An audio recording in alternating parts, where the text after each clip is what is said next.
Hay un detalle en los últimos 3 episodios de Avatar, la leyenda de Aang, que, una vez que lo ves, ya no puedes dejar de verlo. Los ojos de Aang fueron grises durante toda la serie, temporada tras temporada, y de pronto, justo para la batalla final, se vuelven de un color café oscuro. Nadie lo corrigió.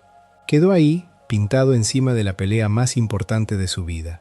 Y esta noche vamos a ir a buscar 100 de esos pequeños tropiezos. Los errores de animación que se colaron entre cuadro y cuadro, los agujeros de guión, las reglas que la serie terminó contradiciéndose a sí misma y las cosas rarísimas que pasaron detrás de cámaras. No para burlarnos de nada, porque esta sigue siendo una de las series mejor hechas que ha pasado por la televisión, sino porque una historia que uno quiere tanto se conoce todavía mejor por sus costuras. Así que ponte cómodo, baja las luces, vamos a estar un buen rato, y si todavía no te has suscrito, de verdad que ayuda. Empecemos justo por esos ojos, porque es el error más fácil de comprobar de toda la serie y el que más gente descubre demasiado tarde. Durante los 3 libros completos, los 61 episodios que forman Avatar, los ojos de Aang son de un gris claro, un gris que combina con las flechas azules de sus tatuajes y con toda la paleta fría de los nómadas del aire. Es una decisión de diseño, no un accidente. Y entonces llega el tramo final, las 4 partes del cometa de Sozin unidas en la película de 2 horas con la que se cierra todo, y en varios planos de esa recta final, los ojos de Aang aparecen claramente de color café. Es un cambio que salta a la vista si lo buscas, y es de esos fallos que solo ocurren cuando una producción está corriendo contra el reloj, coloreando cientos de cuadros para un final que se planeó primero en 3 partes y terminó estirándose a 4. Ahí está la primera pista de algo que va a repetirse en toda esta lista. Casi ningún error de Avatar nace del descuido, nacen del cansancio, de una serie enorme hecha por un equipo que muchas veces no sabía si iba a tener temporada siguiente. Y ese equipo, conviene decirlo desde el principio, era en buena parte coreano. La animación de Avatar no se hizo en Estados Unidos, se mandó a Corea del Sur, a 3 estudios que se repartieron el trabajo episodio por episodio. Según las cifras que se manejan sobre la producción, JM Animation habría cargado con la mayor parte, unos 32 capítulos, y hasta habría ganado un premio Annie de animación de personaje por su trabajo. DR Movie se habría encargado de otros 19, sobre todo en los 2 primeros libros, y Moy Animation habría hecho el resto, 10, en el libro 3. Cuando ves un plano precioso, con la cámara girando alrededor de Appa, y en el episodio siguiente ves un guante que desaparece de una mano, no es que fuera gente distinta trabajando con distinto cariño, es que la carga se dividía, los plazos apretaban, y una serie tan ambiciosa se hace mano a mano entre continentes.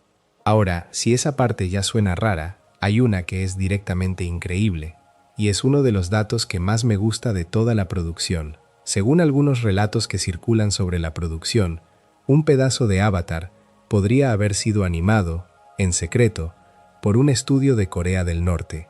En Pyongyang existe un estudio estatal llamado SEC, siglas que en inglés vienen de Scientific Educational Korea, y ese estudio ha trabajado durante años, de forma encubierta, en animación occidental que se le subcontrata a través de intermediarios.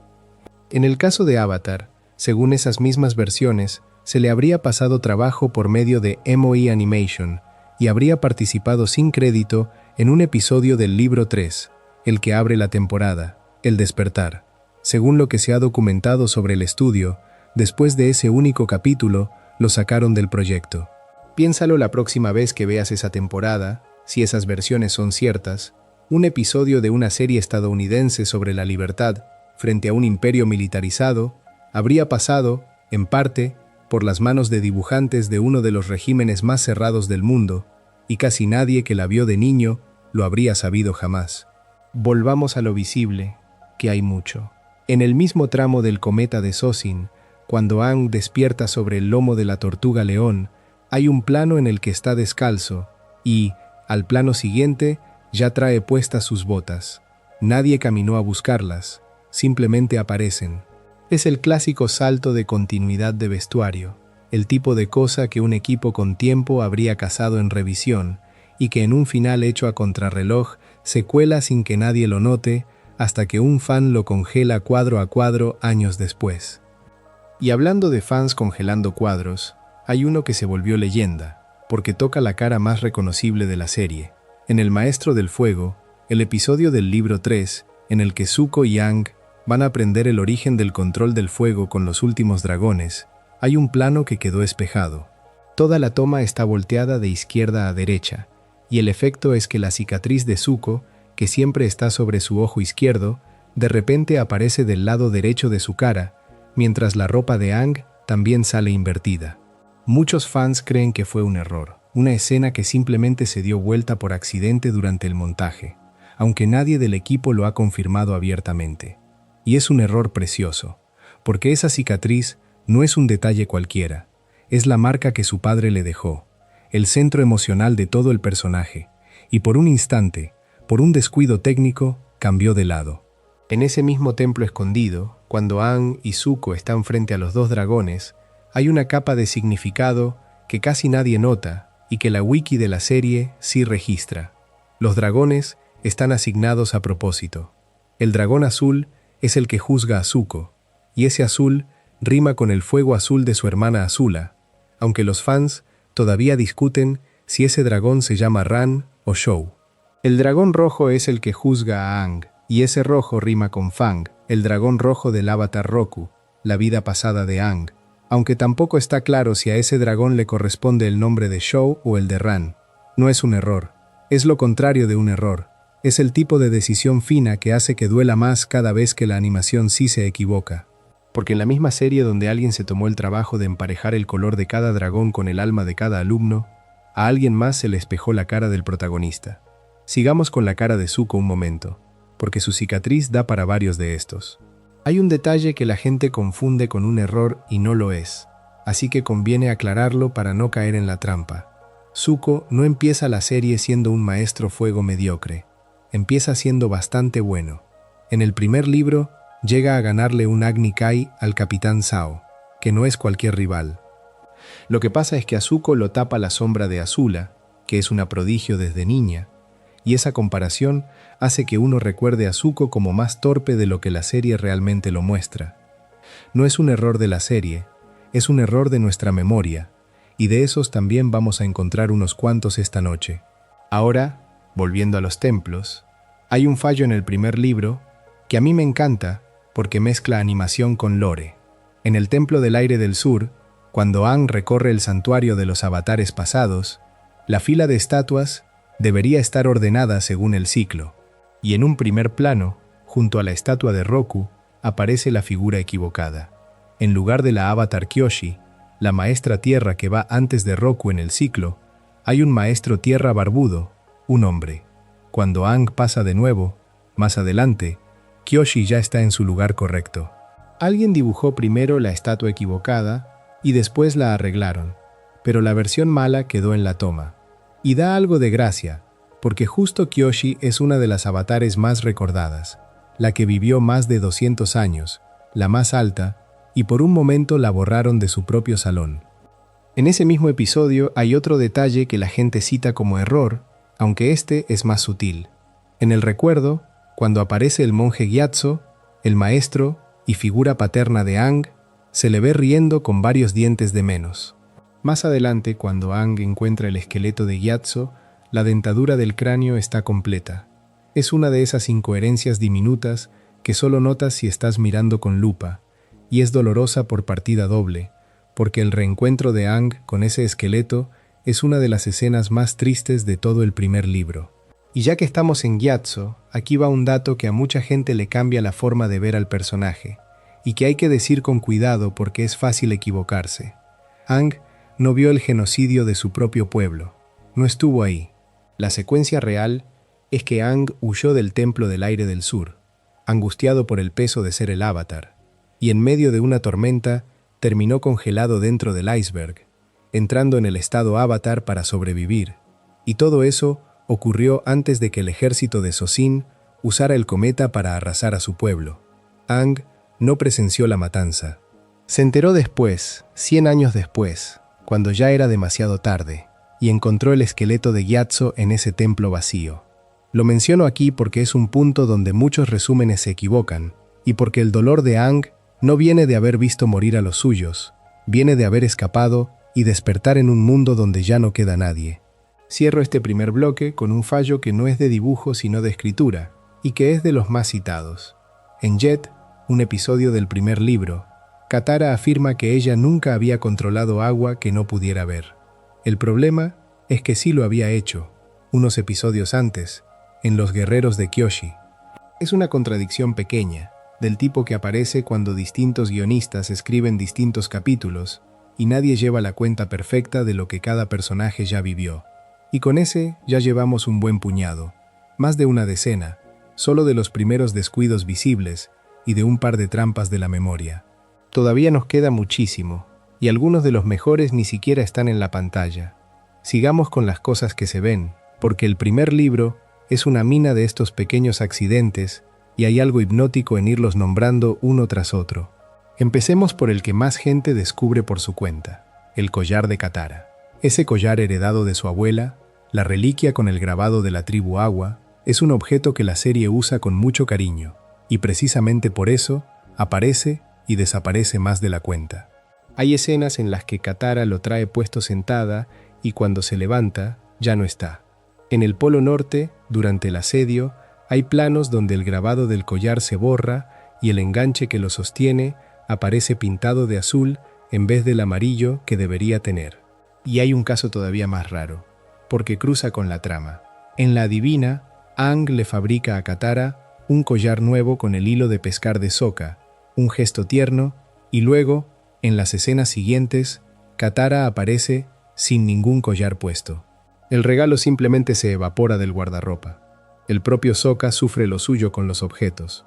Su boomerang y su funda tienen la costumbre de reaparecer en momentos en los que él ya los había dejado atrás.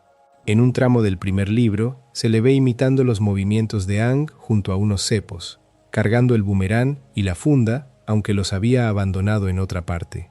Y en Encarcelados, mientras consuela a Katara después del arresto de Haru, su guante izquierdo desaparece por un instante, y en los planos abiertos se le van los dos guantes a la vez.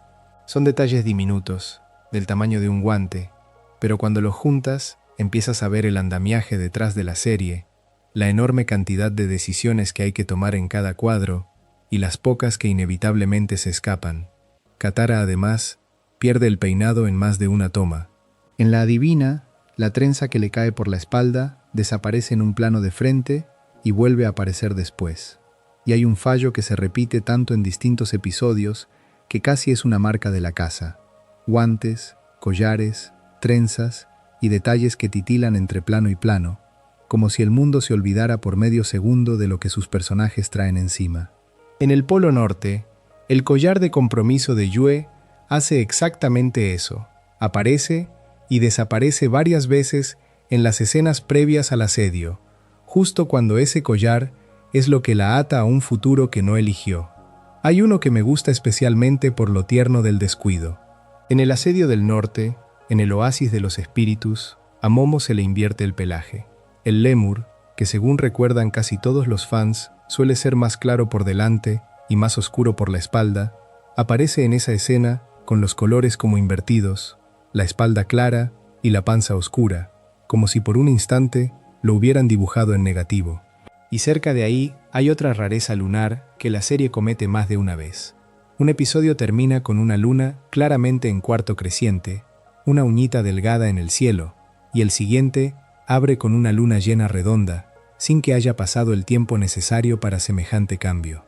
En una serie donde la luna es literalmente una divinidad de la que depende todo el control del agua, que la fase de la luna baile así de un capítulo a otro, tiene su ironía. El emblema de la Nación del Fuego, esa llama estilizada de 3 lenguas, también se voltea de dirección entre planos en más de una ocasión. Es un fallo de espejo, primo del que le cambió la cicatriz a Zuko, y aparece lo suficiente como para que valga la pena mencionarlo. Y ya en el terreno de los cuerpos, hay una toma en el Avatar y el Señor del Fuego, donde a Zuko lo dibujan medio transparente, mientras se levanta de la cama, se le ve a través como a un fantasma, un error de capas de color que quedó en el episodio. Toph trae uno que es de mis favoritos, porque choca de frente con lo que la define. En Trabajo Amargo, cuando entrena y se cubre con una armadura de roca, esa armadura tiene agujeros a la altura de los ojos. El detalle es que Toph es ciega. No necesita ver por esos huecos. Y de hecho, según lo que ha contado el equipo, el agujero estaba pensado para quedar a la altura de la boca, para que pudiera respirar, y los huecos de los ojos fueron una versión que no alcanzaron a corregir. Es un error precioso justamente porque Toph es el personaje construido con más cuidado alrededor de su ceguera, la que percibe el mundo por las vibraciones de la tierra, y aún así, la armadura terminó con ventanitas para unos ojos que no ven. Ya que estamos con Toph, aquí conviene desactivar una confusión que da vueltas por internet, porque es de las cosas que más gente cuenta mal. Toph no inventó el control del metal en la parte de atrás de una carreta de soldados del fuego. Lo descubrió encerrada. La habían metido en una jaula de metal Xin Fu y el maestro Yu, dos cazadores de recompensas del Reino Tierra que su propio padre, Lao Beifong, había contratado para llevarla de vuelta a casa. Estando atrapada en ese metal, sintiendo las impurezas de tierra que quedaban dentro de la aleación, logró por primera vez doblarlo. No hubo tal nación, no hubo carreta, hubo una hija encerrada por encargo de su padre que convirtió su prisión en el nacimiento de una técnica nueva. Lo aclaro porque contar bien esa escena importa, y porque es justo el tipo de dato que la memoria colectiva deforma. Ahora quiero abrir una puerta hacia atrás de la pantalla, porque estos errores de movimiento y de cuerpo se entienden mejor cuando sabes cómo se coreografiaba cada pelea. Cada uno de los 4 estilos de control está basado en un arte marcial chino real, y esa asignación no fue improvisada, la hizo un consultor, el Sifu Kisu. El control del fuego se apoya en el Kung Fu del norte, el estilo Shaolin del norte, con sus posturas largas y sus golpes rectos. El control del agua viene del Tai Chi, con esos movimientos redondos que redirigen la fuerza en vez de chocar con ella. El control de la tierra sale del Hung Gar, plantado, firme, echando raíces en el suelo, y el control del aire nace del Bagua Yang, con su caminar en círculos y sus giros que nunca se detienen. Toph es la excepción del sistema. Su estilo viene del Praying Mantis del sur, el llamado Chu Gar, y aquí hay una casualidad que da escalofríos. El equipo eligió ese estilo para ella antes de que el coordinador les contara que, según la leyenda, ese arte marcial lo habría inventado una mujer ciega. No lo planearon, simplemente encajó. Y hay un detalle que hace todo esto más entrañable. El Sifu Kisu no solo asesoraba, ejecutaba él mismo cada movimiento para que los animadores tuvieran una referencia real de cómo se veía el cuerpo haciéndolo, episodio por episodio, a lo largo de los 61. Así que cuando ves un plano donde la postura se dobla raro, o una patada que no cae del todo bien, estás viendo la distancia entre lo que un maestro de artes marciales hizo frente a una cámara en California y lo que un equipo de animadores, al otro lado del Pacífico, logró trasladar al papel bajo presión de tiempo. La sorpresa no es que a veces falle, es lo poco que falla. Esa distancia entre continentes obligó a los creadores a inventar métodos curiosos para que sus indicaciones llegaran bien. Se cuenta que Brian Konietzko, uno de los 2 creadores de la serie, llegó a grabarse a sí mismo en video, haciendo físicamente ciertas acciones, incluida alguna de esas escupidas cómicas de sorpresa, para mandarle a los animadores una referencia clara, porque las descripciones escritas no siempre se traducían bien. Imagínate la escena en la trastienda, uno de los cerebros de Avatar ante una cámara casera, escupiendo agua a propósito, para que a 12 usos horarios de distancia, alguien supiera exactamente cómo tenía que verse ese gesto. Cuando lo sabes, esos pequeños fallos de animación dejan de parecer descuido y empiezan a parecer lo que de verdad son, las cicatrices de una serie hecha a mano, a distancia, contra el reloj, por gente que se preocupaba muchísimo porque saliera bien. Ahora quiero cambiar de tipo de error, porque hasta aquí hemos hablado de cosas que se ven, de guantes y collares y colores. Los que vienen son más profundos, y para muchos fans son los verdaderos errores de Avatar, los momentos en que las reglas del propio mundo dejan de cuadrar. Y el más famoso de todos El que encabeza cualquier lista seria es el control de sangre. En la leyenda de Aang, la regla es clarísima. Cuando Katara conoce a Hama, la vieja maestra agua del sur que aprendió a doblar el agua dentro de los cuerpos vivos, esa técnica funciona bajo una condición estricta. Solo se puede hacer con luna llena, cuando el control del agua alcanza su punto máximo. Es una regla escrita con cuidado, terrible y hermosa, y la serie la respeta. El problema aparece años después, en la leyenda de Korra, la secuela. Ahí hay personajes, Yakone y sus hijos Tarlok y Amon, que controlan la sangre de otros a plena luz del día, sin luna a la vista, y en el caso de Amon, casi sin mover un dedo, como si lo hiciera con la mente. La única explicación que se da, más insinuada que dicha, es que se trata de un don de nacimiento rarísimo. Nunca se explica del todo en pantalla, y por eso sigue siendo la mayor contradicción de toda la franquicia. Lo digo con cuidado, porque conviene ser precisos. En la serie original, la regla de la luna llena se cumple. Es Korra la que abre esa puerta. Pero para quien creció con la primera y llegó después a la segunda, choca. Y no es la única regla que Korra retuerce. En la leyenda de Aang, el control de la lava, esa capacidad de fundir la roca y moverla como si fuera agua, se presenta prácticamente como algo exclusivo del Avatar, una fusión de tierra y fuego que solo alguien con acceso a los dos elementos podría lograr.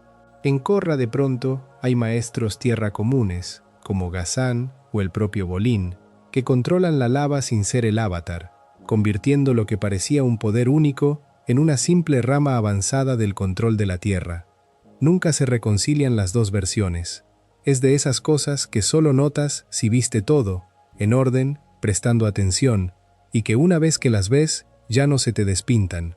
El control del metal tiene su propio nudo. La regla que la serie establece, cuando Toph lo inventa, es preciosa por lo concreta. No se dobla el metal puro, se doblan las impurezas de tierra que quedan dentro de la aleación. Por eso el metal refinado del todo, el platino, no se puede controlar. En Korra, sin embargo, vemos maestros metal moviendo estructuras enormes de metal refinado con una facilidad que hace olvidar aquella regla de las impurezas, aunque, para ser justos, la inmunidad del platino sí se mantiene. Es una regla que se aplica de manera despareja, como si la propia franquicia recordara la mitad de su norma. Zuko carga con una de estas rarezas de reglas, y es de las que la gente discute más. Zuko aprende a redirigir el rayo, a tomar esa descarga que un maestro fuego muy poderoso puede generar y desviarla por su cuerpo hacia otro lado. Lo aprende de Iroh, que a su vez lo aprendió estudiando el control del agua. Pero Zuko nunca, en toda la serie, genera un rayo propio, ni siquiera cuando ya es Señor del Fuego. La explicación que circula, y que la serie insinúa sin decirla del todo, es que generar rayo exige una paz interior perfecta, una quietud total que Zuko, con toda su tormenta emocional, nunca alcanza. Es una lectura hermosa, la de un hombre que puede recibir el relámpago del mundo y devolverlo, pero que no consigue generar la calma para crearlo él mismo. Solo que eso nunca se afirma con claridad en pantalla, se queda en la interpretación de los fans y por eso figura en las listas de cabos sueltos. El fuego mismo tiene una laguna que a mí me da vueltas. El control del fuego está atado al sol, y por eso, durante el eclipse solar del día del sol negro, cuando la luna tapa por completo al sol, todos los maestros fuego se quedan sin su poder, indefensos por unos minutos. Es un mecanismo precioso, simétrico con la luna y el agua. Pero entonces uno se pregunta, si el fuego depende tanto del sol, ¿cómo es que los maestros fuego pelean sin problema de noche, cuando el sol no está por ningún lado? La serie insinúa que hay algo así como un espíritu del sol, un equivalente al espíritu de la luna, pero nunca lo desarrolla, y Korra enturbia todavía más el asunto, atando el fuego a la energía interior de cada persona en vez de al astro. Es una de esas grietas del mundo que la serie prefiere no mirar de frente. Aquí quiero meter un dato de la cocina de la serie que le da vuelta a todo esto, porque explica por qué el fuego de la serie se ve como se ve. Cuando el proyecto empezó, el Departamento de Estándares y Prácticas de Nickelodeon, la gente encargada de la censura, aprobó el control del fuego con una condición explícita, que nunca se mostrara quemando gente viva. y lejos de limitar a los creadores, esa regla los liberó. Como sabían que jamás iban a ver a alguien ardiendo, pudieron diseñar peleas de fuego enormes, espectaculares, con muros de llamas y latigazos de calor, porque el horror concreto de la carne quemándose quedaba fuera de la mesa desde el principio. Muchas de las mejores coreografías de fuego de la serie existen gracias a un límite de la censura, no a pesar de él. Y ya que hablamos de fuego, hay un detalle que la gente marca como error y conviene tratar con honestidad, porque no es exactamente un fallo.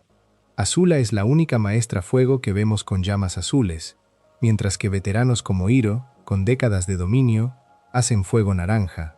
Suena a incoherencia, pero el canon lo explica. El fuego azul es más caliente, más poderoso, y es una marca de lo prodigiosa que es Azula, no un descuido.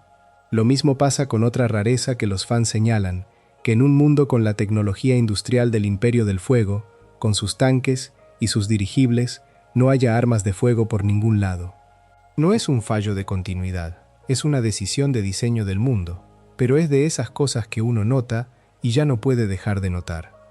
Cierro este bloque de reglas con un apunte de producción que a mí me parece de los más conmovedores de toda la producción, y que tiene que ver con lo poco que sabíamos de lo que costaba hacerla sonar así.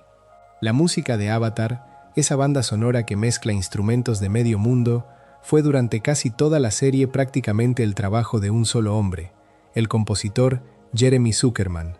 Él mismo tocaba los instrumentos no occidentales, el duduk, la pipa, el guzheng, las flautas, montándolos encima de orquestaciones hechas por computadora. Y aquí viene el dato que me deja pensando. Según se cuenta, recién hacia el final de la serie pudo por primera vez grabar cuerdas en vivo, músicos reales tocando de verdad. Toda esa emoción que sentiste durante 3 libros, esas melodías que se te quedaron pegadas, salieron en su mayoría de un tipo solo, en un estudio, imitando con paciencia el sonido de una orquesta que no tenía. La grandeza de Avatar no vino de un presupuesto enorme, vino de un puñado de personas resolviendo con ingenio lo que no tenían, y eso, más que cualquier error, es lo que a mí me hace quererla. Sigamos con las contradicciones, pero ahora con las gordas, las que cambian de raíz cosas que la serie original nos había hecho creer. Y la primera toca el corazón mismo del mundo. ¿De dónde viene el control? La leyenda de Aang nos enseña que los primeros humanos aprendieron a controlar los elementos imitando a la naturaleza y a ciertos animales. El control del agua se aprendió mirando cómo la luna empujaba y jalaba las mareas. El de la tierra vino de los topos tejón, esos animales gigantes y casi ciegos que excavaban la roca. El control del fuego lo enseñaron los dragones, y el del aire, los bisontes voladores. Es una cosmología preciosa, la de una humanidad que aprende observando el mundo. Entonces llega Korra, en el episodio de los orígenes, y nos cuenta otra cosa, que fueron las tortugas león, esas criaturas colosales, las que le concedían a los humanos el poder de controlar un elemento.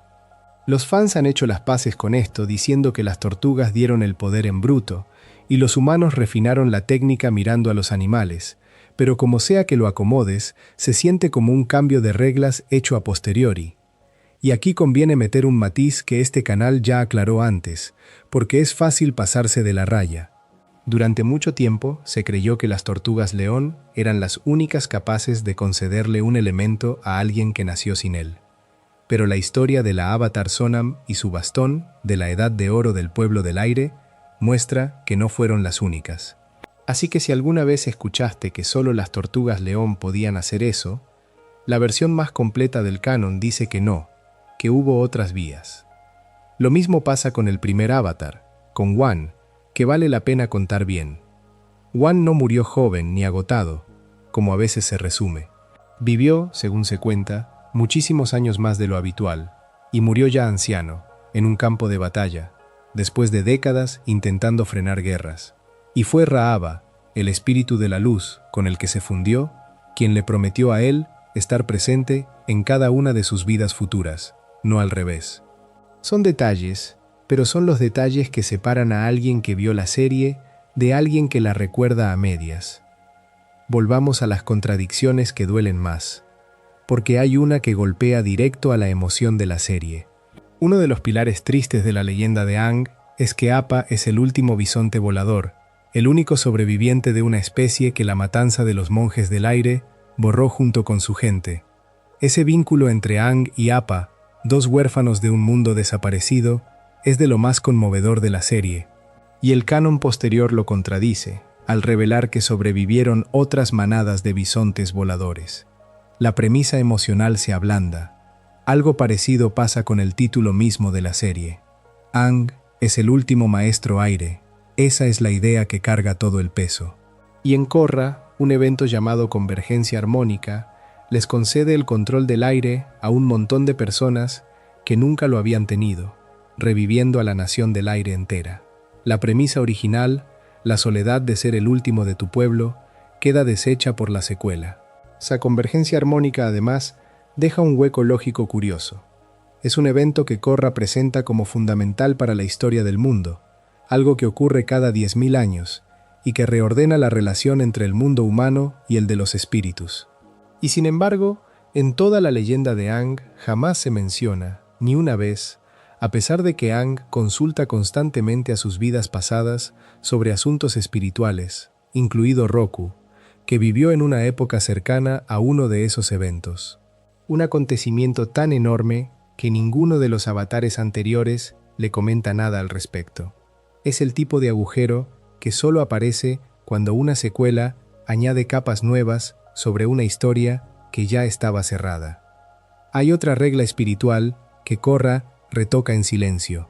La leyenda de Aang establece que cuando meditas para entrar al mundo de los espíritus, tu cuerpo se queda atrás y debes permanecer en un mismo lugar físico, porque si mueven tu cuerpo te costará muchísimo volver a él. Es una regla con consecuencias reales en la trama. Korra la ablanda, y de pronto un espíritu puede reencontrarse con su cuerpo sin importar a dónde lo hayan movido. Nunca se explica el cambio. Simplemente la regla nueva pisa a la vieja. Y hay retoques más pequeños, de esos que solo cazan los que leyeron todo. En Los Guerreros de Kyoshi, la serie da a entender que la avatar Kyoshi nació en la misma tierra que después se convertiría en la isla que lleva su nombre. Pero la novela canónica sobre su vida, coescrita por uno de los creadores de la serie, dice otra cosa, que su lugar exacto de nacimiento se desconoce y que ella solo llegó a Yokoya a los 5 o 6 años. Un dato que la serie soltó de pasada, la propia franquicia lo corrigió después.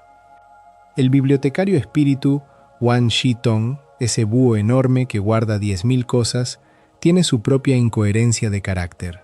Después de que Team Avatar abusa de su biblioteca, él se enfada tanto con la humanidad que hunde toda la biblioteca en el mundo de los espíritus, y mantiene ese rencor durante Korra, donde vuelve a traicionar a los humanos. Y sin embargo, en los cómics posteriores a Korra, reabre la biblioteca a la gente, sin que se explique bien qué le hizo cambiar de opinión sobre una especie que juró no volver a ayudar. Su nombre, por cierto, es de los detalles más bonitos del mundo de la serie. Wan Shi-tong significa, más o menos, el que conoce 10.000 cosas. Alguien pensó ese nombre con cuidado, y luego el personaje se contradijo a sí mismo. La contradicción más grande de todas, para mucha gente, llega al final del segundo libro de Korra, y la menciono porque es de las que más discute la comunidad. En ese punto, por cómo se resuelve el conflicto con Raava, Korra pierde la conexión con todas sus vidas pasadas, con Aang y con todos los avatares anteriores. Es un cambio que altera la franquicia entera, porque esa cadena de vidas era una de las ideas más hermosas del mundo de Avatar, la de un alma que se acompaña a sí misma a través de los siglos. Cortarla fue una de las decisiones más criticadas de toda la secuela, y desde la leyenda de Aang, donde Aang se apoya en Roku y en Kyoshi para no perderse, se siente casi como una traición a lo que la serie original construyó. No es un fallo de animación, no es un guante que desaparece, es una grieta en el alma misma del mundo, y por eso pesa tanto. Bajemos otra vez al terreno de la serie original, porque ahí hay agujeros de guión propios que no necesitan de ninguna secuela para existir. Empiezo con uno que me da vueltas desde niño. La serie establece que los templos del aire están construidos en lo alto de montañas imposibles, en riscos a los que solo se puede llegar volando en un bisonte. Es parte de la belleza de aquel pueblo del aire, gente que vivía en el cielo, apartada del resto del mundo. Pero entonces, ¿cómo llegó el ejército de Socin, hace 100 años, hasta la cima para masacrar a los monjes? Eso fue mucho antes de los dirigibles, antes de cualquier máquina voladora. Y más adelante en la serie, vemos soldados que sencillamente suben caminando a los templos. Si de verdad solo se puede llegar volando, medio conflicto de la serie no debería haber ocurrido. Nunca se explica, y es de esos agujeros que se agrandan cuanto más los miras. Después está Momo, y su longevidad imposible. La serie se toma el trabajo de explicar por qué Appa vivió 100 años. Estuvo congelado junto a Aang dentro de esa burbuja del estado Avatar, en el iceberg, suspendido en el tiempo. Es una explicación limpia. Pero Momo, el lémur, no tiene nada parecido, y aún así está ahí, vivo, como si nada. O bien los lémures alados de ese mundo viven una cantidad absurda de años, o alguien simplemente no se detuvo a pensar en la aritmética. Es un agujerito tierno, del tamaño de Momo, pero está. El más incómodo de estos, para mí, tiene que ver con Aang y su pacifismo, y lo digo con cariño porque es un tema que la serie trata con enorme seriedad. Aang se niega a matar a Ozai. Es el eje moral de todo el final. Como nómada del aire, como alguien criado en el respeto a toda vida, no puede quitarle la vida ni siquiera al peor de los tiranos, y busca desesperadamente otra salida. Es hermoso, pero en ese mismo tramo final, Aang hunde barcos con tripulación dentro, y embiste con toda su fuerza la flota de dirigibles enemiga, sin que la serie muestre el menor remordimiento por las vidas que eso se lleva.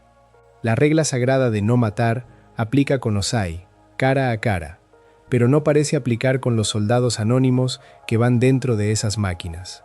La serie nunca cuadra esas dos cosas, y es una de esas incoherencias morales que uno perdona porque ama al personaje, pero que sigue ahí. Aang también tiene un lapsus de lógica delicioso en el segundo libro, en la Bahía de la Luna Llena, ese puerto secreto lleno de refugiados. Ahí le preocupa que no lo dejen pasar, razonando que ser el avatar es algo que cualquiera podría fingir, que no hay forma de probarlo, y uno quiere gritarle a la pantalla: Aang, eres maestro aire. Eres el único maestro aire vivo en el mundo. Bastaría con que hicieras el más mínimo remolino para que nadie dudara de quién eres. Se le olvida, por conveniencia del guión, la prueba más obvia de su identidad. Es un desliz pequeño, pero es de esos que te sacan un momento de la historia. Hay una incoherencia de escala que me fascina, y tiene que ver con la muerte de la divinidad lunar. Cuando el almirante Zhao mata a Tui, el pez koi blanco que es el espíritu lunar, el control del agua debería fallar en todo el mundo al mismo tiempo, porque toda esa disciplina depende de la luna. Es un evento cósmico, y sin embargo la serie solo lo dramatiza en el Polo Norte, en la escena que estamos viendo, como si el resto del planeta no se enterara. Y luego el sacrificio de Yue, que se convierte en la nueva luna, lo restaura todo casi al instante. Para algo que en teoría afectaba a cada maestro agua del mundo, la serie lo mantiene convenientemente local. Tiene sentido dramático, pero no del todo lógico. Y hablando de escalas que no cuadran, está el asunto de las 4 naciones, que en realidad nunca son 4. La serie te vende un mundo dividido en 4 pueblos ordenaditos, pero cuando cuentas, no dan 4. Hay 3 tribus agua, la del norte, la del sur y la del pantano de la niebla. Hay varios poderes distintos dentro del reino tierra. Están los guerreros del sol, que son maestros fuego, pero aparte de esa nación. La etiqueta de 4 naciones es elegante, pero el mundo real de la serie es mucho más desordenado que su propio eslogan. Ese desorden se cuela hasta en los animales, y aquí hay una paradoja que me encanta. Casi todas las criaturas de Avatar son híbridos de 2 animales: el pato tortuga, el oso topo, el búfalo erizo. Y si todo es un híbrido de 2 animales, eso implica que en algún momento existieron los animales puros, el pato normal y la tortuga normal por separado. Pero esos animales puros casi nunca aparecen, y su ausencia jamás se explica. Es un mundo hecho de mezclas, cuyos ingredientes originales se esfumaron sin dejar rastro. Con una excepción famosa, y es uno de mis datos favoritos de toda la serie. En el Reino Tierra, el Rey de la Tierra tiene una mascota, Bosco, que es un oso normal, sin cuernos, sin escamas, sin nada de otro animal. Y resulta que eso fue una broma deliberada de los guionistas. En un mundo donde todo es híbrido, un solo oso corriente y moliente les pareció más gracioso que cualquier mezcla. Cuentan que hasta llegaron a pensar en darle una parte de otro animal, y que decidieron que no, que la gracia estaba en que fuera solo un oso. Y hay un detalle todavía mejor, porque mucha gente cree que a Bosco lo llamaron así por Dante Basco, el actor que le pone la voz a Zuko. No es cierto. Lo llamaron Bosco por el perro de una compañera de trabajo, un oso único en su mundo, con nombre de perro ajeno. Ya que estamos con los animales de ese mundo, los topos tejón, maestros originales de la Tierra, tienen un diseño precioso y literal. Combinan al tejón de verdad, del que sacan las rayas de la cara y la franja blanca de la espalda, con el topo, del que toman las garras excavadoras y esos ojos casi ciegos, hundidos, inútiles. Los dos mejores excavadores de la naturaleza, fundidos en una sola criatura que le enseñó a la humanidad a mover la roca. En una serie que a veces se olvida de un guante entre plano y plano, ese nivel de cuidado en el diseño de un animal secundario dice mucho de la gente que la hizo. Hay dos incoherencias de guión más, chiquitas, que redondean este bloque. Una, la serie dice que un barco de Guerra del Fuego lleva encallado cerca de la tribu Agua del Sur, embrujando a la aldea, desde que la abuela de Katara y Sokka era pequeña, pero eso choca un poco con lo que después sabemos de la cronología de la guerra en esa zona. Otra, en Bato de la tribu Agua, el Shirshu, esa bestia que rastrea por el olfato, sigue el olor de Katara hasta un lugar donde Katara nunca estuvo. Son deslices menores, del tipo que aparece cuando distintos episodios los escriben distintas manos. Y termino este tramo con un personaje que casi nadie sigue con atención, porque es la prueba de que a veces lo que parece un descuido es en realidad continuidad fina. El ministro de Guerra King, un burócrata menor del régimen del fuego, aparece en los 3 libros, negociando armas en el primero, al mando del gigantesco taladro que ataca Ba Sing Se en el segundo, y aportando información en el tercero. Es un hilo de continuidad que casi nadie rastrea, escondido en el fondo de la trama. La misma serie que a veces se olvida de un collar, se acordó de traer de vuelta a un ministro de tercera fila 3 temporadas seguidas. Ese contraste, esa mezcla de descuido y obsesión, es exactamente lo que hace que Avatar sea tan fascinante de mirar de cerca. Hablemos del final, porque el final concentra varios de los errores más discutidos de toda la franquicia, y son de los que la gente todavía debate en foros 2 décadas después. El nudo del asunto es que Aang llega al enfrentamiento definitivo con Ozai, atrapado en un dilema imposible. Tiene que derrotarlo, pero se niega a matar. Y la serie le entrega 2 soluciones de último minuto que a muchos les supieron a trampa. La primera es el control de la energía. Una tortuga león, que aparece casi de la nada, le enseña a Aang a doblar la energía de una persona, a quitarle el control del fuego sin matarlo. Con eso, resuelve su dilema moral, le arranca su poder a Ozai y lo deja vivo, pero impotente. El problema es que esa técnica no se había anticipado en ninguna parte, no tiene un origen mecánico, aparece justo cuando se la necesita para salvar el guión. Es el ejemplo de manual de lo que se llama un Deus ex machina, una solución que baja del cielo para arreglarlo todo. La segunda solución es todavía más comentada. Durante la pelea, Aang queda bloqueado, incapaz de acceder al estado Avatar, y entonces una roca lo golpea justo en la cicatriz de la espalda, en el punto exacto donde antes había quedado herido, y ese golpe le destraba de una vez el último chakra y le devuelve el poder completo. 2 casualidades enormes en la misma batalla. Y aquí hay además una contradicción con algo que la serie había plantado antes. El gurú Pathik, cuando entrena a Aang en el segundo libro, le advierte que para dominar el estado, Avatar tiene que soltar sus apegos terrenales, incluido su amor por Katara, y que si no lo hace, no podrá entrar en el estado Avatar en absoluto. Aang decide quedarse con su amor por Katara. Y aún así, al final, recupera el control total del estado Avatar sin haber renunciado a ese amor. La advertencia del gurú, tan solemne, termina sin cumplirse.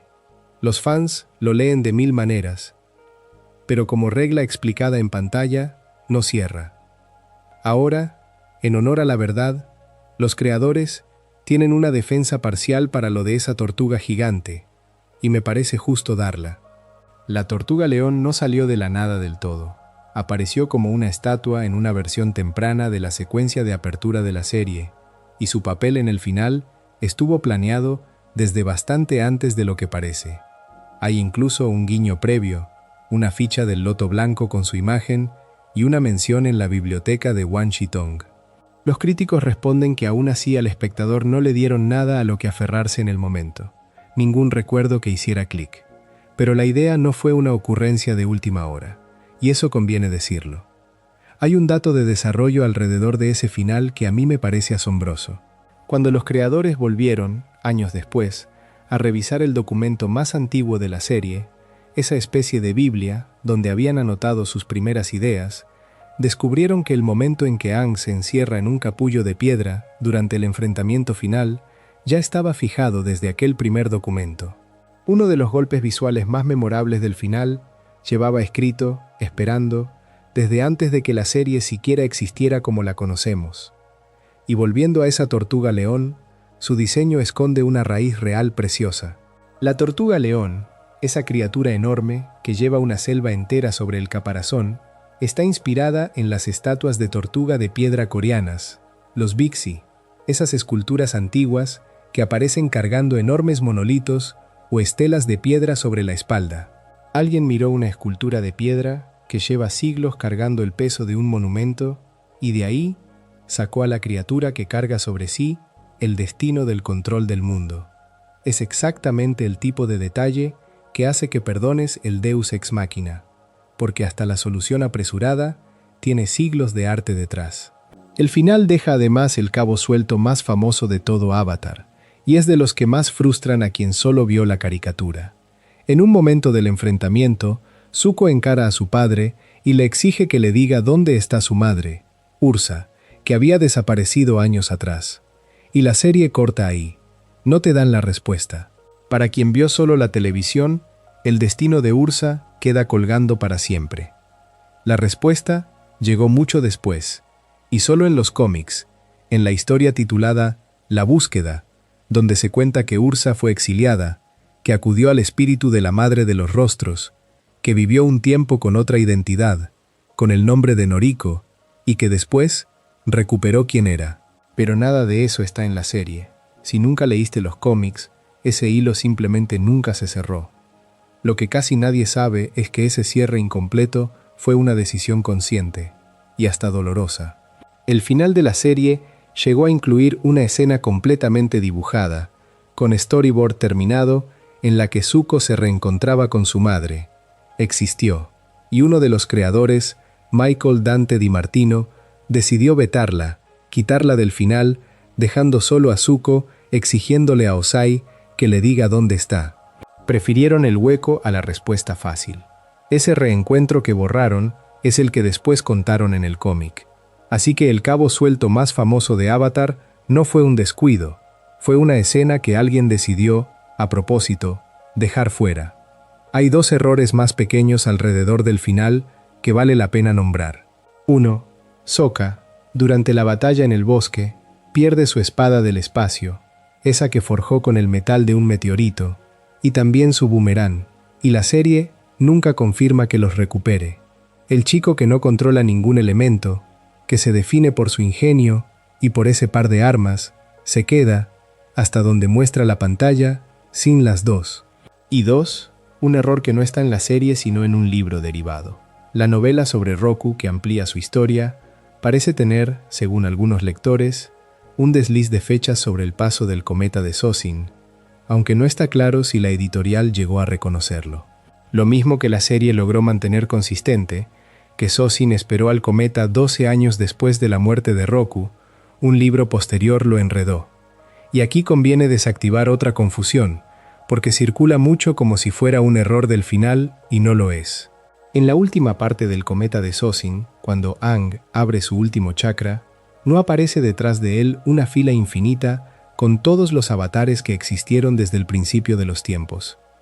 Lo que aparece a su lado son sus 4 vidas pasadas, nombradas en la serie Roku, Kyoshi, Kuruk y Yang Chen, con los tatuajes y los ojos encendidos. Es una distinción fina, pero importa, porque mucha gente recuerda esa escena más grande de lo que es. La serie te muestra a 4 avatares concretos, no a una multitud. El final, con todos sus atajos, fue de todos modos un acontecimiento.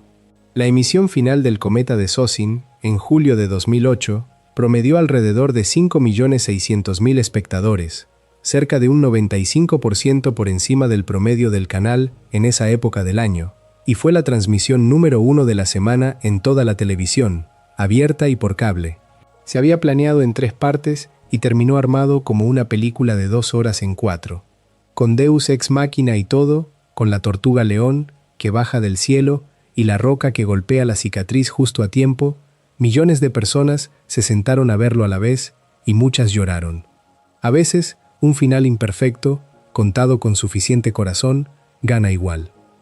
Ahora quiero llevarte a un tipo de error distinto, y para mí el más entretenido de toda esta lista, los errores que nunca llegaron a pasar, las versiones de Avatar que casi fueron, las decisiones que se tomaron y luego se deshicieron, los personajes que empezaron siendo otra cosa. Porque toda serie es también el fantasma de las versiones que descartó, y las de Avatar son fascinantes. Empecemos por la más increíble de todas. Avatar, en su origen más temprano, no iba a ser una fantasía ambientada en una Asia antigua.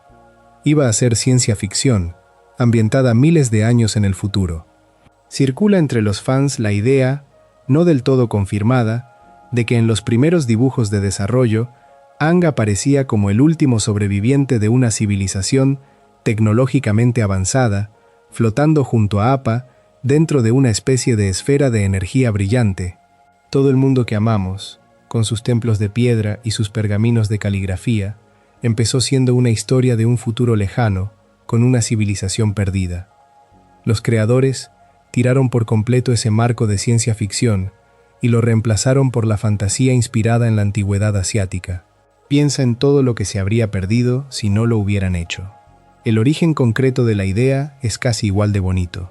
Todo arrancó alrededor del año 2001, cuando uno de los creadores, Brian Konietzko, volvió a dibujar un boceto viejo de un hombre calvo de mediana edad y lo convirtió en un niño arriando bisontes por el cielo. El otro creador, Michael Dante Di Martino, andaba viendo por esos días un documental sobre exploradores atrapados en el Polo Sur, y las dos cosas se fundieron en su cabeza. Un chico del aire, un pueblo del agua, atrapado en un desierto de nieve, un pueblo del fuego, presionando sobre todo lo demás. De un boceto reciclado y un documental sobre gente congelada en el fin del mundo, nació todo. Y hay un detalle todavía más íntimo. Los primeros diseños de Sokka y Katara los dibujó Konietzko en el reverso de una hoja de papel más o menos una hora antes de la reunión donde iban a presentar la idea. Los personajes finales todavía se reconocen en aquellos garabatos hechos a las apuradas. Hubo incluso un piloto, un episodio de prueba que nunca se emitió, producido junto a un estudio coreano, terminado alrededor de 2003, y que sirvió para que Nickelodeon diera luz verde a la serie a principios de 2004. Y ese piloto está lleno de versiones alternativas que hoy parecen de otro universo. Para empezar, la voz de Aang no era la que conocemos. En el piloto lo interpretaba Mitchell Musso, el que después sería famoso por Hannah Montana, y para la serie lo reemplazaron por Zach Tyler Eisen. Katara no se llamaba Katara, se llamaba Kia, nombre que después reciclaron para su madre. Y Zuko, agárrate, no tenía tío. No existía Airo a su lado. En vez de ese viejo sabio que le sirve el té y le enseña a vivir, Zuko recibía sus órdenes por medio de un halcón mensajero. Imagina toda la serie sin Airo susurrándole a Zuko en los momentos clave. Casi fue así.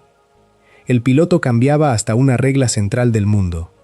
En esa versión, Aang Podía entrar al estado avatar a voluntad, deliberadamente, poniéndose en peligro a propósito para activarlo.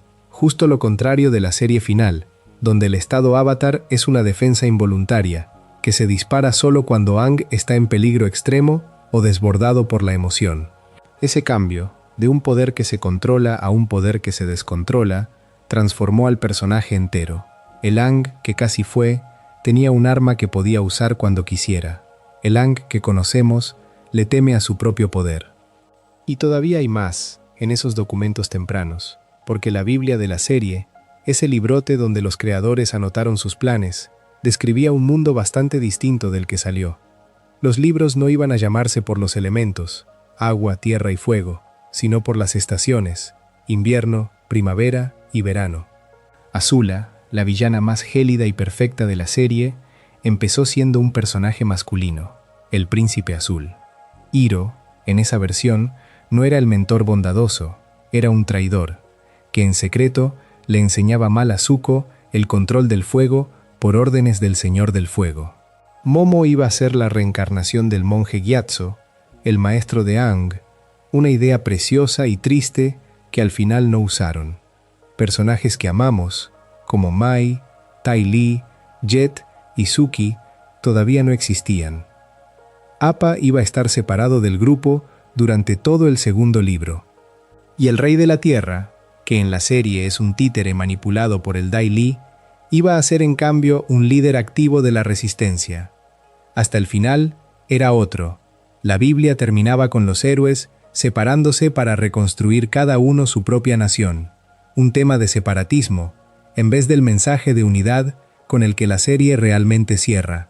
De todas las cosas que casi fueron, hay una que me parece la más importante, y es que Zuko, uno de los mejores personajes de la historia de la televisión animada, existe casi por accidente, por una nota de la cadena.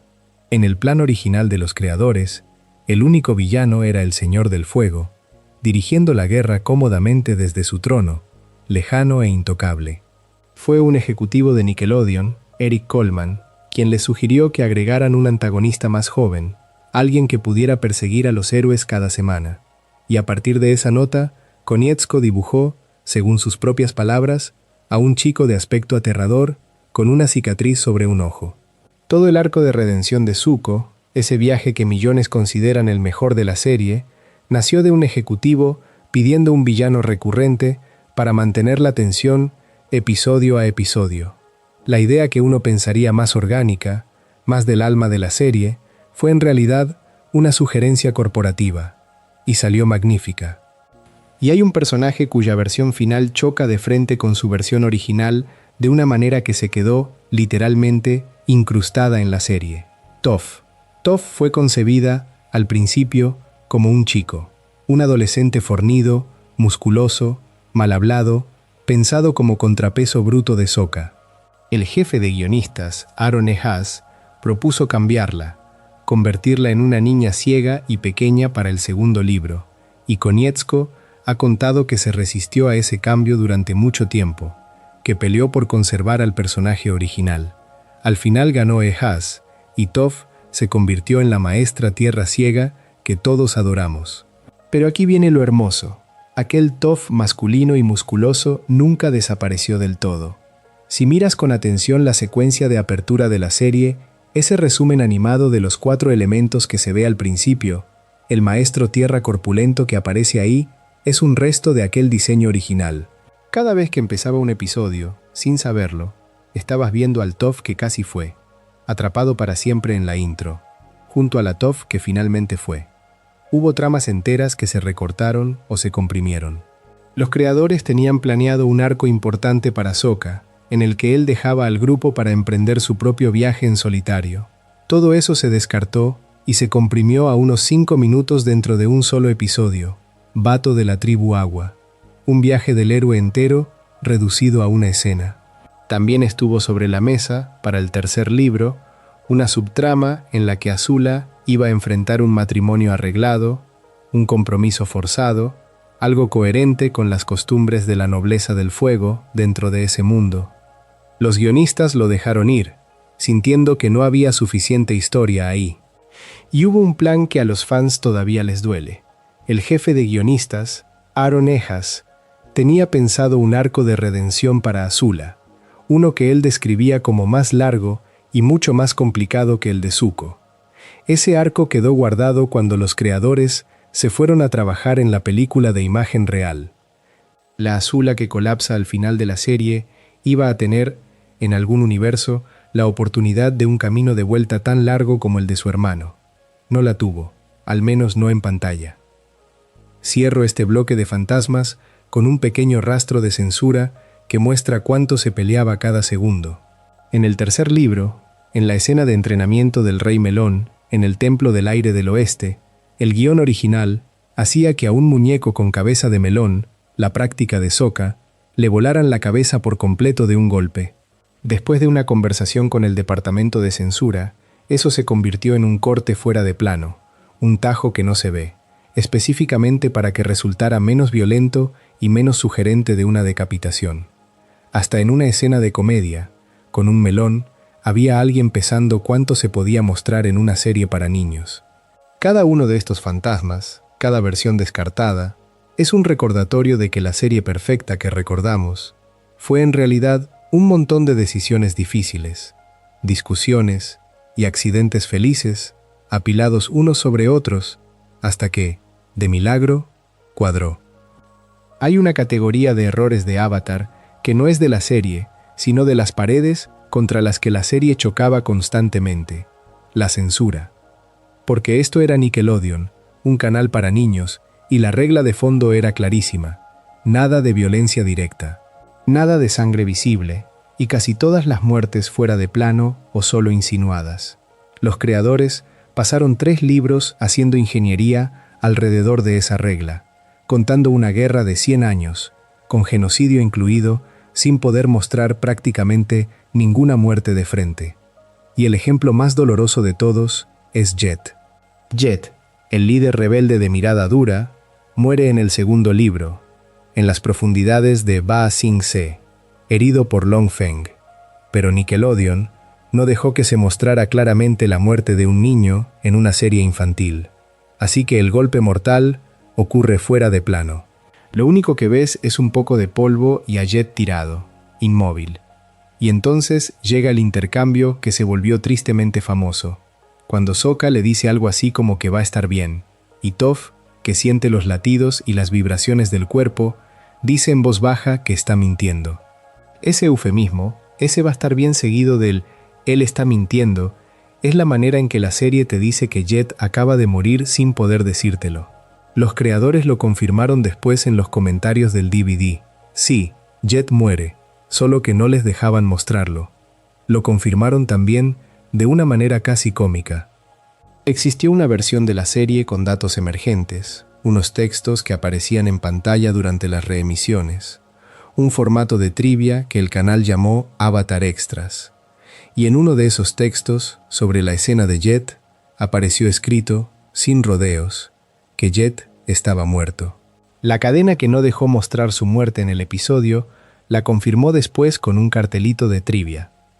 Esos mismos Avatar Extras, por cierto, son una mina de datos de producción semicanónicos, y de ahí salió, por ejemplo, la broma de que los maestros aire se afeitan la cabeza para ser más aerodinámicos, o la mención de aquella idea, casi realizada, de que Momo fuera Gyatso. La regla de la censura tocaba hasta cosas que uno no imaginaría. En El Día de la Playa, un episodio del tercer libro, donde vemos a los villanos como adolescentes normales en un día libre, los trajes de baño de Azula y Tai Li fueron marcados por el departamento de censura como demasiado reveladores, y hubo que suavizarlos. Se cuenta, aunque este dato viene de fuentes de fans y conviene tomarlo con pinzas, que el equipo entregó primero versiones todavía más atrevidas a propósito, para que las que de verdad querían usar pasaran el filtro por comparación. Verdadero o no ese truco, lo documentado es que a la ropa de baño de una caricatura le dedicaron una revisión de censura. Y en materia de calidad, de cosas que salieron mal, hay un episodio que los propios creadores desprecian, y me parece justicia poética mencionarlo en una lista de errores.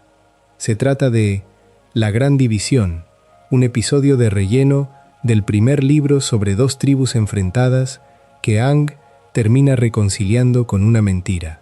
Los creadores han sido brutales con él. Uno lo llamó directamente terrible, el otro lo describió como muy de relleno. Y no solo lo desprecian, se burlan de él dentro de la propia serie. En el episodio de los actores de Ember Island, cuando el grupo repasa sus aventuras, hay una puya directa a lo olvidable que fue la Gran División.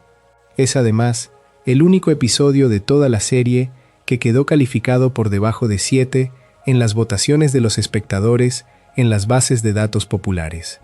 La serie más querida de su generación tiene un solo punto débil reconocido, y sus propios creadores son los primeros en señalarlo con el dedo.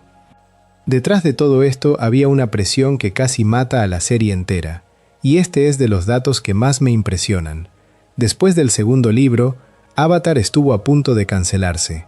Las cifras de audiencia de esa temporada fueron flojas, y la serie quedó, en la jerga interna del canal, como cancelada por defecto.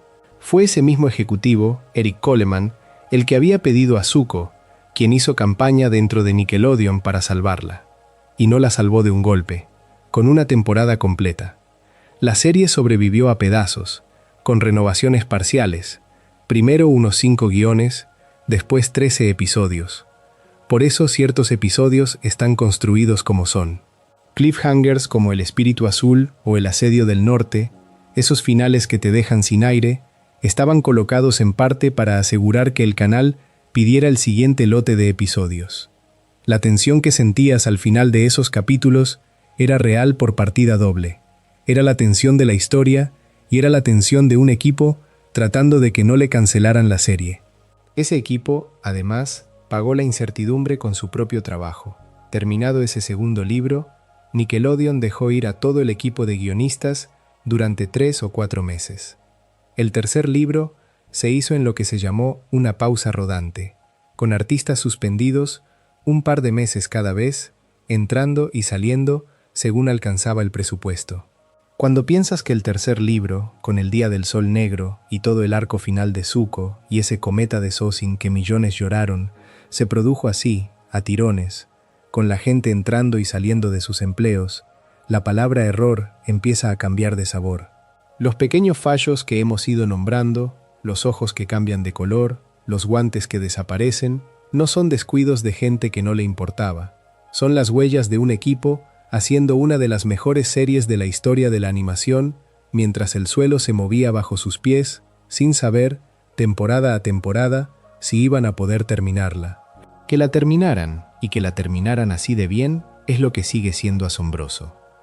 Quiero dedicar un rato a las voces y a los sonidos, porque ahí hay historias que le cambian el peso a escenas que ya creías conocer de memoria. Y la más importante de todas tiene que ver con Iroh, con el tío Iroh, esa voz cálida y sabia que para muchos es el alma moral de la serie. El actor que le daba vida se llamaba Mako Iwamatsu, un actor con una carrera enorme, y murió en julio de 2006, a los 72 años, de cáncer, después de grabar sus diálogos del segundo libro. Para el tercer libro tuvieron que reemplazarlo, y el elegido fue Greg Baldwin, que llevaba tiempo siendo el doble de voz profesional de Mako, y logró imitar su calidez casi sin costura. Pero el equipo quiso despedir a Mako como se merecía. En el segundo libro hay un episodio, dentro de los cuentos de Ba Sing Se, dedicado por completo a Iroh. Es el día en que Iroh monta un pequeño altar para su hijo muerto, Lu Ten, y le canta una canción, Hojas en la enredadera, una melodía dulce y desgarradora sobre un ramito que cae. Ese segmento termina con una dedicatoria en pantalla, en memoria de Mako. La canción que Iroh le canta a su hijo muerto es, al mismo tiempo, la despedida real del equipo a su actor muerto. Y no es todo. El texto chino grabado en el memorial de Lu Ten, ese que aparece en la escena, traduce en realidad un mensaje sobre reencontrarse con Iroh después del sitio de Ba Sing Se, un reencuentro que la guerra volvió imposible. Capas de dolor real y de dolor de ficción, superpuestas en una sola escena. Hay 2 notas más alrededor de eso que me parecen preciosas. La primera, en La leyenda de Korra, la secuela, uno de los personajes principales se llama Mako, y ese nombre es un homenaje directo a Mako Iwamatsu, el Hiro original. La segunda es todavía más conmovedora. Greg Baldwin, el actor que tomó el papel de Hiro, ha rechazado siempre las peticiones de los fans de que cante Hojas en la enredadera. Dice que esa canción es de Mako, que no es suya. El hombre que heredó la voz se niega a heredar la canción, por respeto al que se fue. Cuando sabes eso, esa melodía sencilla, que ya de por sí te rompe, pesa el doble. No todas las historias de voces son tristes. La de Aang tiene su rareza propia. Zach Tyler Eisen, el niño que le puso la voz, grabó casi siempre a distancia, desde la zona de Nueva York, mientras el resto del elenco trabajaba en California. Nunca compartió una cabina de grabación con sus compañeros. La directora de voces, Andrea Romano, le hacía de compañera de escena dentro de la cabina, leyéndole las reacciones de los demás para que él supiera a qué estaba respondiendo. El elenco recién conoció al chico que interpretaba al protagonista en una fiesta de estreno. Se cuenta que antes de él se probó a otros actores para el papel de Aang y que ninguno terminó de encajar, aunque los detalles exactos de esas pruebas no están del todo confirmados. El Aang que escuchamos fue el tercer intento, grabado solo, a kilómetros del resto. Esa misma directora de voces dejó su propia huella escondida en la serie. En el día de la playa, no, me corrijo. En el episodio de la Dama Pintada, cuando ese espíritu del río le susurra un «gracias a Katara», se dice que la voz que pronuncia ese gracias es la de la propia Andrea Romano, que habría grabado varias versiones del susurro hasta dar con la que quería. La directora que orquestó todas las voces de la serie se metió, ella misma, en un susurro. Y hay otro héroe silencioso del reparto, D. Bradley Baker, que hizo todos los sonidos de Appa y de Momo, él solo, muchas veces meses después de que se grabara el resto del episodio, calzando secuencias de 30 segundos a los tiempos exactos de la animación. Cada gruñido de Appa, cada chillido de Momo, salió de la garganta de un mismo hombre trabajando en soledad.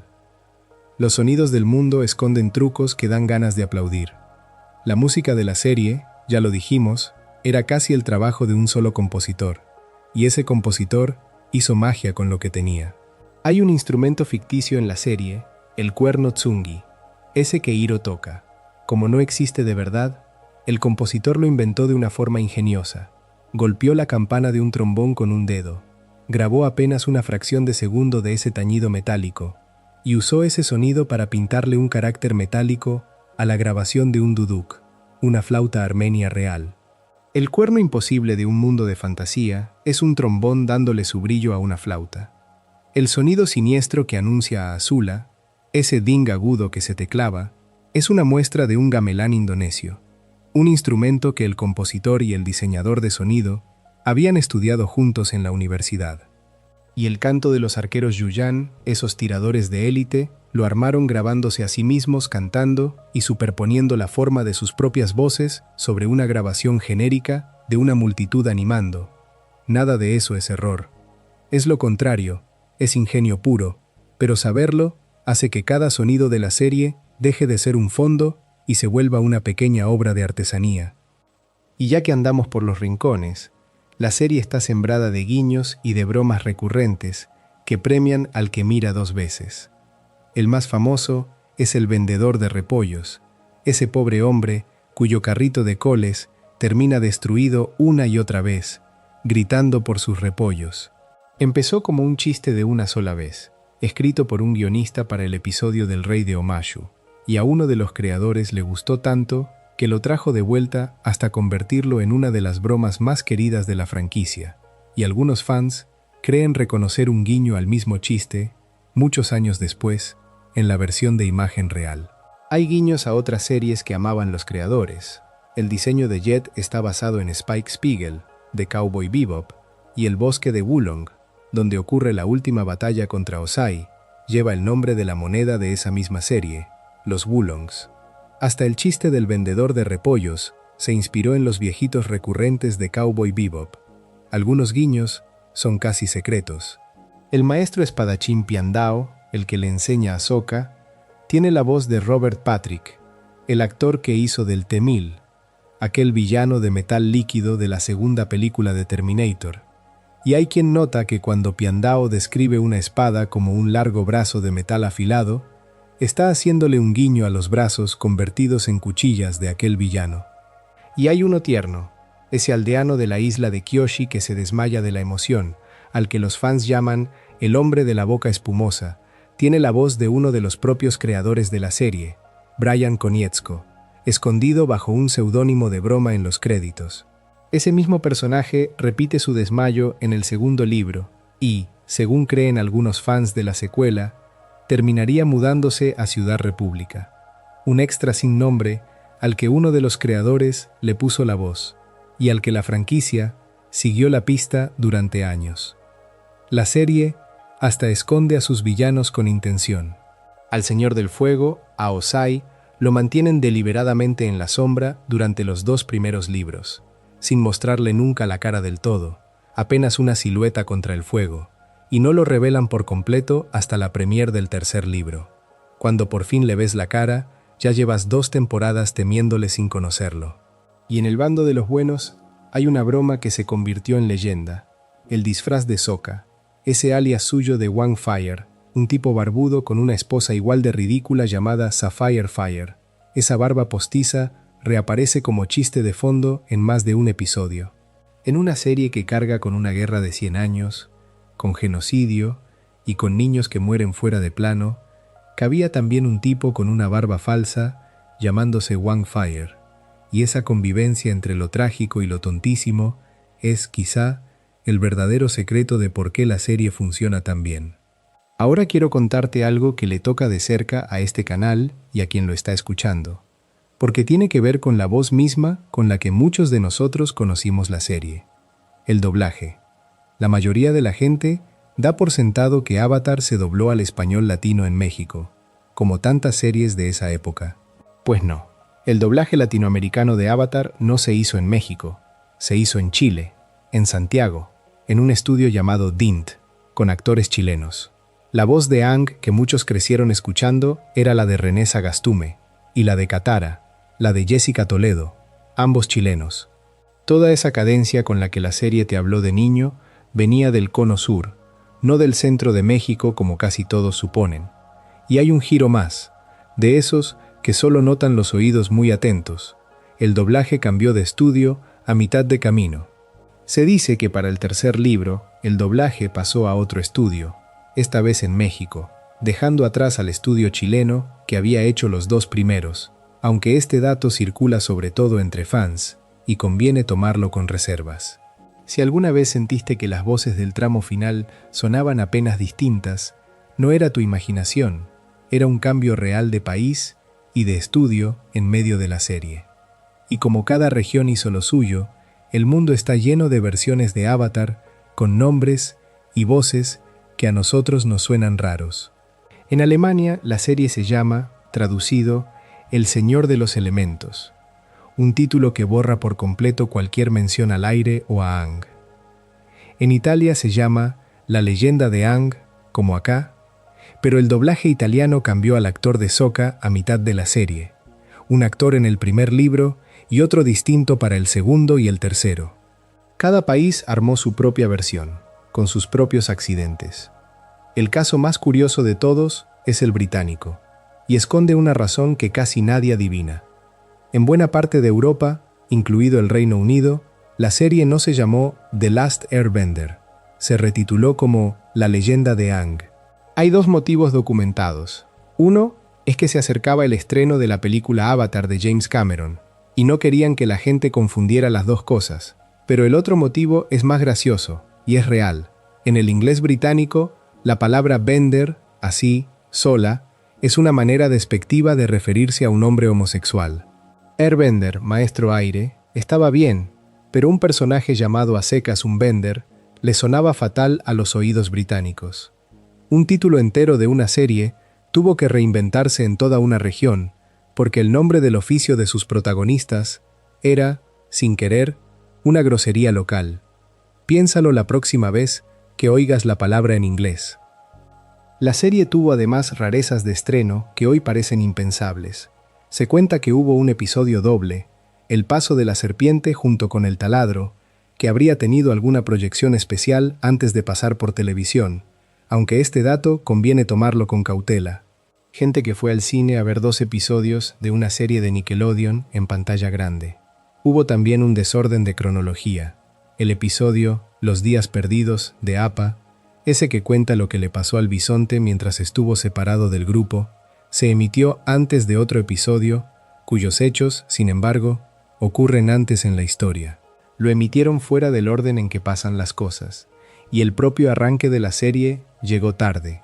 Estaba pensada originalmente para estrenarse en noviembre de 2004, y no salió al aire hasta el 21 de febrero de 2005, un retraso de meses antes de que el mundo conociera a Aang. Cuando por fin terminó, los números fueron enormes, y vale la pena decirlos porque muestran hasta dónde había crecido. Más allá de esos 5,5 millones de espectadores del final, entre el público más joven, la serie rompió récords propios del canal, con subidas enormes respecto al año anterior en los niños y preadolescentes. La semana entera de cuenta regresiva hacia el final, esos días previos con maratones, juntó cerca de 19 millones de espectadores en total. Y hubo un dato simbólico precioso. En 2008, Avatar ganó el premio Kids' Choice a la caricatura favorita, y con eso le cortó a Bob Esponja una racha ganadora larguísima. La serie que casi cancelan tras esa segunda temporada terminó destronando al rey indiscutido de Nickelodeon. El reconocimiento más serio, sin embargo, vino de otro lado, y es de esos que a mí me erizan la piel. Avatar ganó un premio Peabody, uno de los honores más prestigiosos que existen en la televisión, del tipo que suele ir a periodismo y a documentales, no a caricaturas para niños. Y en la mención con la que se lo dieron, el jurado la describió como más cercana en espíritu y complejidad a la trilogía del Señor de los Anillos que a la típica caricatura de aventuras, y elogió el respeto sano que la serie mostraba hacia las consecuencias de la guerra. Una caricatura sobre un niño que arrea bisontes por el cielo, hecha a tirones por un equipo al que despedían cada pocos meses, terminó recibiendo un premio que la comparaba con Tolkien. Con todos sus guantes que desaparecen y sus ojos que cambian de color, alguien muy serio la miró y vio algo del tamaño del Señor de los Anillos. Y esa comparación me lleva al último tramo de la noche, que en el fondo es una especie de disculpa a la serie por haber pasado 2 horas nombrando sus tropiezos. Porque por cada guante que desaparece, hay 10 decisiones hechas con un cuidado que raya en lo obsesivo, y quiero terminar contándote unas cuantas, porque son las que explican por qué le perdonamos todo lo demás. Empiezo por la que más me gusta. Ese texto que aparece por todas partes en la serie, en los carteles, en los pergaminos, en las paredes de Ba Sing Se, no es un alfabeto inventado. Es caligrafía china real, históricamente exacta, escrita por un consultor experto, el Dr. Xiu Leung Li. Y va más lejos. Los nombres de los elementos usan estilos de escritura de distinta antigüedad según el elemento, con los más antiguos reservados para las escrituras más viejas.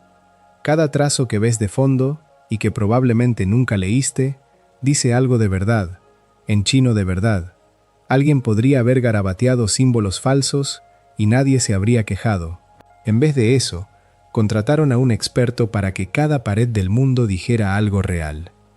Ese mismo nivel de cuidado está en las criaturas más queridas de la serie, y aquí hay un dato que a los amantes del cine japonés les encanta. Appa, el bisonte volador de 6 patas, es un homenaje directo al gatobús de la película El vecino Totoro, del estudio Ghibli. Esas 6 patas no son un capricho, son un guiño a esa criatura. Appa fue diseñado como una especie de manatí bisonte, y en el camino hubo un concepto descartado, una especie de perro oso polar, que los creadores no tiraron a la basura, sino que guardaron y reutilizaron años después como Naga, la compañera de Korra en la secuela. Algunos fans incluso comentan que en algún boceto temprano se pensó en unos cuernos en espiral que después se habrían descartado, aunque no está del todo confirmado. Y Momo, el lémur, está inspirado en el propio Totoro, mientras que su nombre viene del japonés para durazno, porque en el episodio en que lo bautizan se roba un durazno lunar, con un eco además al momonga, la ardilla voladora enana japonesa. Los dos animales de compañía de la serie son cartas de amor a Ghibli. Casi todo el mundo de Avatar tiene una raíz real si sabes dónde mirar. Las 4 naciones están modeladas sobre culturas concretas. Las tribus Agua, sobre los pueblos Inuit, y Yupik, del Ártico, con el boomerang de Sokka, guiñándole además a los aborígenes de Australia. El Reino Tierra sobre la China imperial, con Ba Sing Se inspirada en Beijing, la Nación del Fuego sobre el Japón imperial, y los nómadas del aire sobre los monjes budistas del Tíbet y Nepal. Y los detalles son finísimos. El monje Gyatso y Tenzin, el hijo de Aang en la secuela, se reparten entre los dos el nombre real del actual Dalai Lama, que se llama Tenzin Gyatso. La forma en que el pueblo del aire encuentra al siguiente avatar, dejando que un niño elija entre unos juguetes los que pertenecieron a sus vidas pasadas, copia el método tibetano real para identificar a un lama reencarnado, el sistema Tulku. Los espíritus del agua tienen su propia elegancia escondida. Tui y La, el alma de la luna y la del océano, esos 2 peces koi que giran uno alrededor del otro, llevan por nombre las palabras chinas para empujar y jalar, que son justamente el principio del Tai Chi en el que se basa todo el control del agua. El bibliotecario Wan Shitong, el búho, mezcla 2 símbolos de sabiduría de culturas distintas. El búho, emblema de sabiduría en Occidente, como la lechuza de Atenea, y la serpiente, un símbolo de conocimiento en Oriente, en la que se transforma cuando se enfurece. Hasta los villanos y los lugares esconden historia real. El Dai Li, esa policía secreta de Ba Sing Se que secuestra gente y le lava el cerebro, lleva el nombre de un personaje histórico verdadero, el Dai Li real, el jefe de espías de Chiang Kai-shek en China, que dirigió un aparato de vigilancia, secuestro y asesinato con decenas de miles de agentes. Los muros de Ba Sing Se están calcados de la Gran Muralla China y su ciudad concéntrica dividida por clases, con el Palacio Real en el anillo interior, sigue el plano de Beijing y de la Ciudad Prohibida. El cometa de Sossin, que pasa cada 100 años, está modelado sobre el cometa Halley, que en realidad vuelve cada 75 o 76 años, un intervalo que los creadores estiraron para que cuadrara con su historia. Los guerreros del Sol, con su ciudad de pirámides escalonadas, se construyeron sobre las culturas solares de la América precolombina, y algunos fans creen reconocer además el eco de algún templo escalonado del sudeste asiático. La capital de la tribu Agua del Norte, con sus canales y sus puentes, está modelada nada menos que en Venecia, pero levantada en hielo y sostenida con huesos de ballena. Y las cosas que parecen puro invento espiritual resultan ser tradición real. Cuando el gurú Pathik le enseña a Aang a abrir sus chakras, esos 7 puntos de energía alineados por el cuerpo, cada uno ligado a una emoción, no se lo inventaron los guionistas. Es el sistema de chakras auténtico de la tradición hindú y tántrica, simplificado para la televisión, pero fiel en su estructura. El maquillaje de las guerreras de Kyoshi, con sus labios rojos y sus ojos marcados, funde 2 tradiciones reales, el maquillaje de la ópera china y el kumadori del teatro kabuki japonés, y en ambas tradiciones, el rojo señala a un personaje virtuoso, heroico. Cada elección estética de la serie tiene siglos de cultura real debajo. Cuando juntas todo esto, cuando ves la caligrafía real, los artes marciales ejecutados uno por uno ante el objetivo, los nombres partidos del Dalai Lama, los espíritus llamados como los principios del Tai Chi, los homenajes a Ghibli escondidos en las mascotas, entiendes lo que de verdad significan los 100 errores que estuvimos nombrando toda la noche. Significan casi nada. Son polvo sobre una catedral. Una serie que se equivoca con el color de unos ojos y con la posición de un collar, pero que no se equivoca con el alma de ninguno de sus personajes, ni con el peso de ninguna de sus culturas, ni con la verdad de ninguna de sus emociones. Los errores son la prueba de que la hicieron manos humanas. El resto es la prueba de lo mucho que a esas manos les importó. Antes de cerrar, me quedan en el bolsillo un puñado más, de esos pequeños, porque una lista de 100 errores no estaría completa sin barrer los últimos rincones. Volvamos un momento a las villanas, quedan varios.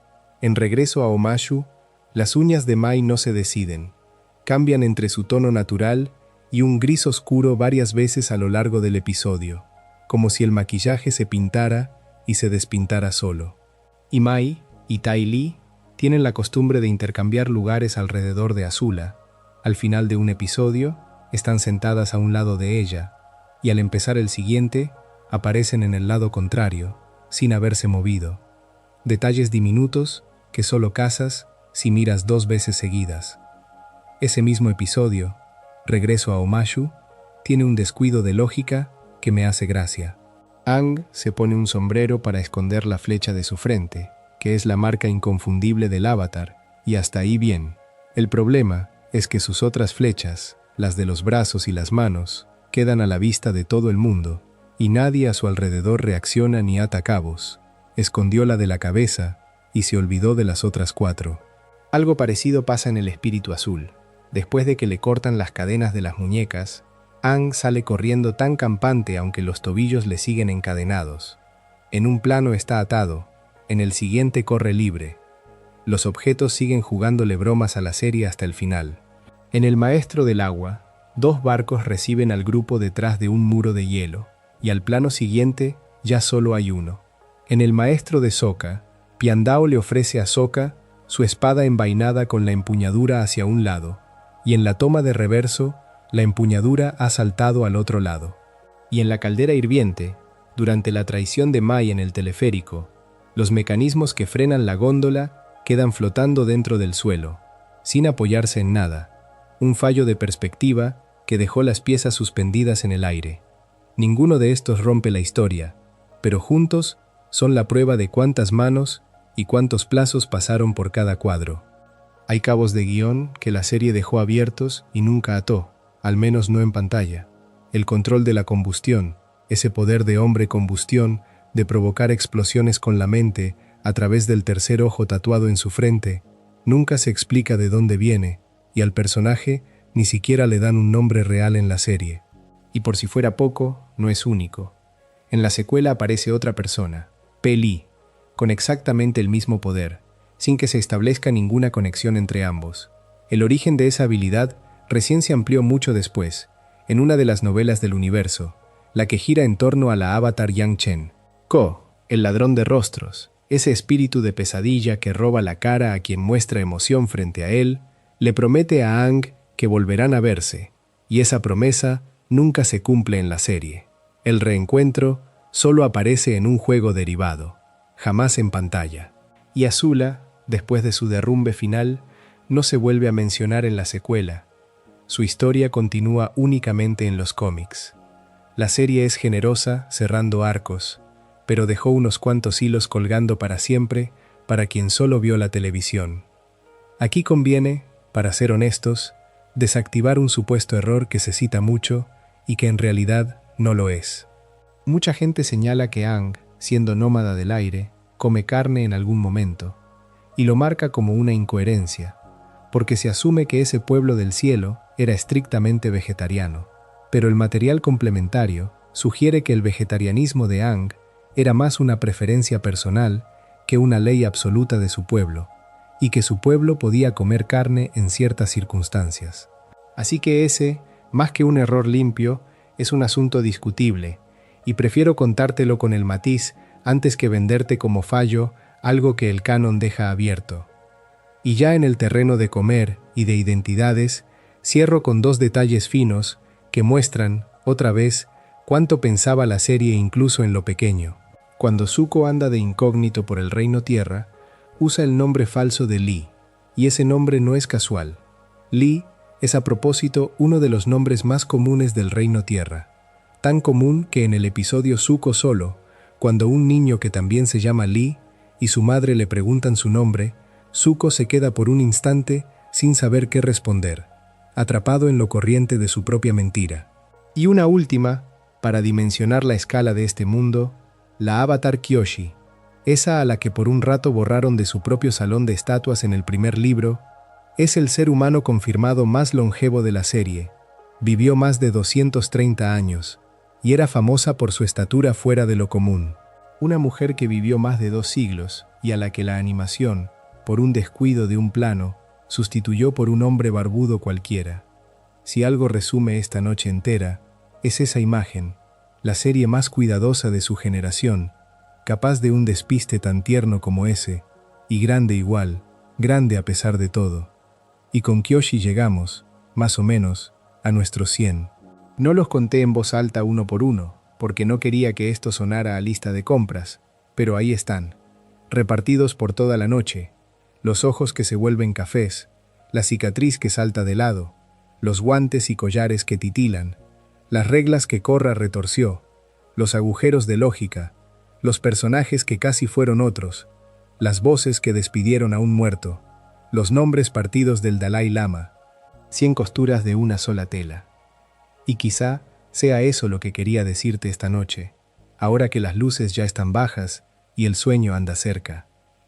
Pasamos horas buscándole defectos a Avatar, y lo raro es que uno termina queriéndola más, no menos, porque hay una manera de amar una historia que es la de la infancia, la de verla perfecta, intocable, sin una sola grieta. Y hay otra manera, más adulta y para mí más honda, que es la de conocerla por dentro, saber que se hizo a tirones, con la gente entrando y saliendo de sus empleos, con un compositor solo imitando una orquesta, con dibujantes al otro lado del mundo trabajando contra el reloj, y aún así, elegir quedarse. Esa segunda manera de querer una cosa es la que dura. Avatar cumplió ya más de 20 años, y sigue ahí, pasando de padres a hijos, descubierta de nuevo cada tanto por alguien que la ve por primera vez y no puede creer que una caricatura le esté hablando de guerra, de duelo, de perdón, con esa seriedad. Los errores que fuimos nombrando no la achican. Al contrario, la vuelven humana, la sacan del pedestal y la ponen donde de verdad vive, que es en la memoria de la gente que creció con ella, en el doblaje chileno que muchos escuchamos sin saberlo, en la canción que Hiro le canta a un hijo muerto y que es también una despedida real. Una serie no se mide por no equivocarse nunca, se mide por lo que queda de ella cuando apagas la pantalla, y de Avatar queda muchísimo. Así que si llegaste hasta aquí despierto, gracias por acompañarme todo este rato, y si te quedaste dormido en algún punto, ojalá haya sido de los buenos, con el mundo de los 4 elementos girando despacio detrás de los párpados.